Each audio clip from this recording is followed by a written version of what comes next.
नमस्कार बंधुरा एसएस दास किचेने आमी सुमिता आज निये एसेछि नतून एकटा रेसिपि। आज निये चले एसेछि खूबই সুস্বাদু একটা রেসিপি তিল চিকেন।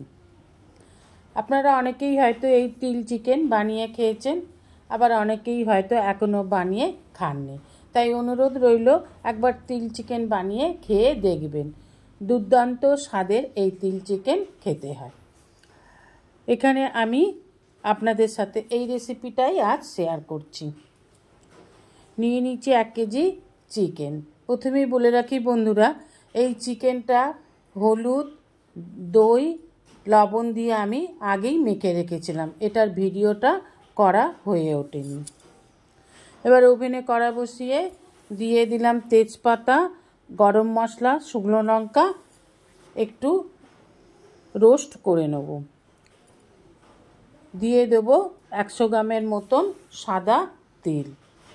এবার এই সব উপকরণগুলোকে একটু ড্রাই রোস্ট করে নিতে হবে। দেখুন, যখন তিলটা একটু লাল লাল হয়ে আসবে তখন বুঝে নিতে হবে যে তিলটা হয়ে এসেছে। দিয়ে দিলাম 8-9টা কাজু বাদাম। কাজু বাদাম দিলে আরও একটু টেস্টি হয়। কাজু বাদামটা আপনারা দিতেও পারেন, নাও পারেন। আমি এখানে 4-5টা কাজু বাদাম দিলাম এবং খুব ভালো করে ড্রাই রোস্ট করে দেখুন তিলটাকে আমি নামিয়ে নিয়েছি। এবার ওভেনে কড়া বসিয়ে দিয়ে দেবো সাদা তেল। তেলের পরিমাণটা একটু বেশি দিতে হবে, কেননা এই রান্নাটা খুব একটা বেশি জল দিতে হয় না। তেলটা গরম হয়ে গেলে দিয়ে দেবো ফোড়ন, শুকনো লঙ্কা, তেজপাতা, গরম মশলা আর দিয়ে দেবো পেঁয়াজ কুচি। এবার পেঁয়াজটাকে তেলের সাথে খুব ভালোভাবে ভেজে নেব। দিয়ে দেবো পরিমাণ মতন লবণ। লবণ দিলে পেঁয়াজ কিন্তু খুব তাড়াতাড়ি নরম হয়ে যায়, ভাজাটাও খুব তাড়াতাড়ি হয়ে যায়। ভালোভাবে নেড়ে নেড়ে পেঁয়াজটাকে ভেজে নেব। এবার যে মশলাটা আমি ভেজে নিয়েছিলাম ঠান্ডা হয়ে গেছে। এবার নিয়ে নেব একটা মিক্সি জার, আর এই মিক্সি জারেতেই আমি ভাজা তিল, গরম মশলা, শুকনো লঙ্কা, তেজপাতাগুলোকে নিয়ে নেব। আর দিয়ে দেব আমন্ড। একটু জল দিয়ে একটা পেস্ট বানিয়ে নেব। এখানে আর একটা মশলা বানিয়ে নেব। নিয়ে নেব কাঁচা লঙ্কা, শুকনো লঙ্কা, রসুন কুচি,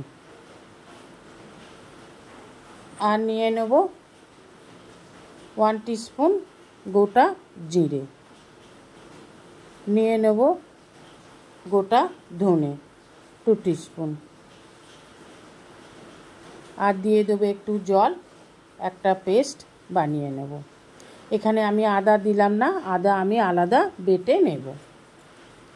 এবার পেঁয়াজটা একটু ভাজা ভাজা হয়ে গেলে দিয়ে দিলাম বেটে নেওয়া মশলাটা, যেটা জিরে, ধনে, কাঁচা লঙ্কা, আদা, রসুন দিয়ে বেটে নিয়েছিলাম। দিয়ে দিলাম পরিমাণ মতন হলুদ, আর দিয়ে দেবো 1 টিস্পুন লাল লঙ্কার গুঁড়ো।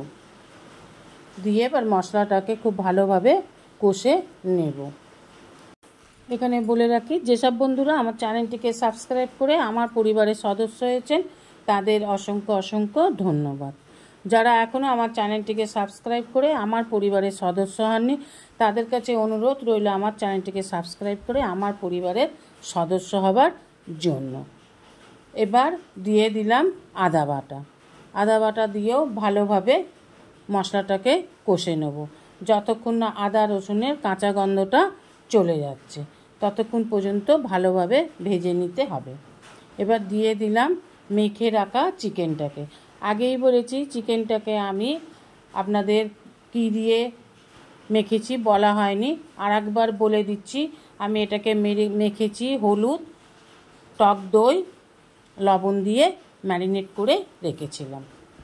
এবার এইটাকে দিয়ে খুব ভালোভাবে নেড়ে চেড়ে এবার ঢাকা দিয়ে দিতে হবে 5 থেকে 7 মিনিটের জন্য। 5 থেকে 7 মিনিটের পর দেখুন ঢাকা খুলে কত জল রিলিজ হয়েছে চিকেন থেকে। এই জলেই চিকেন সিদ্ধ হয়ে যাবে, আমি আর জল দেব না। আবার ঢাকা দিয়ে দিলাম 5-6 মিনিটের জন্য। দেখুন 5-6 মিনিট পর ঢাকা খুলেছি, জলটা একেবারেই কমে গেছে, শুকনো শুকনো হয়ে এসেছে, চিকেনও সেদ্ধ হয়ে গেছে। এবার দিয়ে দিলাম বেটে রাখা তিল, যেটা ভেজে নিয়েছিলাম কাজু বাদাম দিয়ে, আমন্ড দিয়ে যে পেস্টটা করে রেখেছিলাম সেই পেস্টটা দিয়ে দিলাম। এবার খুব ভালোভাবে নেড়ে চেড়ে আবার ঢাকা দিয়ে দেবো। দেখুন আমি কিন্তু আর জল দিলাম না। এবার ঢাকা দিয়ে রাখলাম। 5 থেকে 7 মিনিট ফুটে যাবার পর নামিয়ে নিলেই তৈরি তিল চিকেন। একেবারে জল ছাড়া এই চিকেনটা আমি রান্না করলাম। খেতে খুব টেস্টি হয়, দারুণ স্বাদের হয়। একবার করে খেয়ে দেখার অনুরোধ রইল। আপনার অমূল্য সময় দিয়ে ভিডিওটি সম্পূর্ণ দেখার জন্য আপনাদের অসংখ্য অসংখ্য ধন্যবাদ। রেসিপিটা ভালো লাগলে অবশ্যই একটা লাইক, কমেন্ট, সাবস্ক্রাইব করার অনুরোধ রইল। পাশে থাকা বেল আইকনটিতে ক্লিক করে দেবেন নিউ ভিডিওর আপডেট যাতে সবার আগে আপনার কাছেই পৌঁছে যায়। নমস্কার, আজ এই পর্যন্তই। আবার দেখা হবে নতুন একটা রেসিপির সাথে নতুন একটা দিনে। ভালো থাকবেন, সুস্থ থাকবেন, সঙ্গে থাকবেন। নমস্কার।